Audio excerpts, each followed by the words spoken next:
Gold, trusted gold buyers. మీరు తాకట్టు పెట్టిన బంగారాన్ని విడిపించి ఈ రోజు ఉన్న మార్కెట్ ధరకు కొనబడును.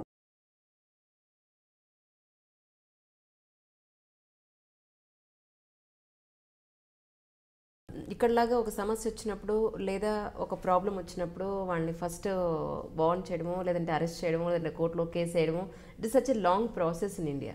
కానీ అక్కడ మీకు చాలా రోడ్గా చాలా షార్ట్ లెంత్లో జరిగిపోతూ ఉంటాయి కదా. మరి మీకేం ప్రాబ్లం అనిపించలా? ఇది నిజం, ఇది అబద్ధం అని మీరు ఫైట్ చేయడానికి వెళ్ళినప్పుడు అక్కడ అబ్రాడ్లో మీకు ప్రాబ్లం అనిపించలేదు? అంటే మనం ఒక మిస్కన్సెప్షన్లో ఉన్నామండి. భారతదేశంలో స్వేచ్ఛ బాగా ఉంది అని, వేరే దేశాల్లో లేదు అని. The opposite is true. మనము ప్రపంచ దేశాల్లో ఫ్రీడమ్ ఇండెక్స్ అని ఒకటి ఉంటుంది. అంటే మానవ హక్కులు which are the ones that are available, specially civil liberties, freedom of speech or జర్నలిస్టులకు ఉన్న సేఫ్టీ కానీ, లాస్ ఎట్లా ఉన్నాయి, do they restrict you from speaking or not. అట్లా చూసుకుంటే అమెరికాలో freedom of speech is nearly absolute. మనం ఏదైనా అనొచ్చు, ట్రంప్ని అనొచ్చు, ఎవరినైనా అనొచ్చు. చాలా తక్కువ లెవెల్లో రెస్పాన్స్ మనల్ని డ్యామేజ్ చేసినట్టుగా ఉంటుంది. Individuals may respond but the system will not touch you. యూకేలో కూడా అంటే defamation laws are dangerous in UK.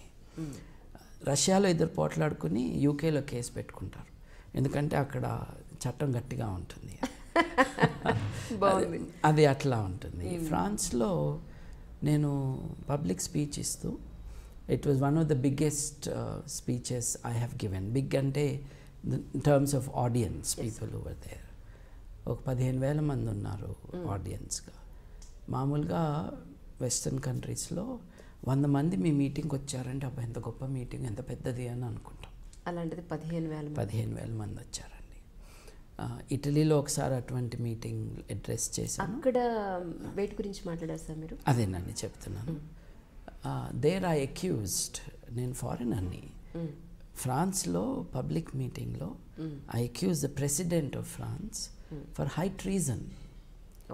High treason అంటే దేశం యొక్క సమగ్రతకి వ్యతిరేకంగా పనిచేస్తున్న వాడేవి నువ్వు అని ఆ దేశాధ్యక్షుడిని, ప్లాస్ ద లా రిపబ్లిక్ అంటే ప్యారిస్లో సెంట్రల్ పార్ట్ ఆఫ్ ప్యారిస్, అంత పెద్ద మీటింగ్లో టీవీల వాళ్ళందరి ముందు నేను అన్నాను.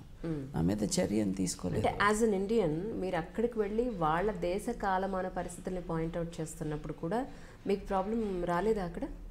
అవి లార్జ్లీ ఫ్రీ కంట్రీస్ అండి. Okay. And the point was not a personal attack. ఇప్పుడు ఫ్రాన్స్లో సెక్యులర్ వ్యవస్థ ఉంది. అక్కడ లయిసితే అంటారు. లయిక్ అంటే societies and governments, states should conduct there affairs without religion. అంటే వ్యక్తులకి మతం ఉండకూడదు అన్నది కాదండి పాయింట్. రాజ్యానికి అట్లాగే సమాజంలో సోషల్ మ్యాటర్స్లో మతం అన్నది ఉండకూడదు అని, దాన్ని వీకెండ్ చేయడానికి ప్రయత్నం చేస్తూ ఉన్నాడు ప్రెసిడెంట్ సార్కోజీ గారు. ఆయన అంటే నాకు పర్సనల్గా అసలు మంచి అభిప్రాయం లేదు. But what he has done is a very dangerous thing, or what he was attempting to do. So నేను I raise my voice in solidarity with my French కొలీగ్స్. నేను ఇండియన్గానే వెళ్ళాను, but I'm also a leader of the international humanist movement.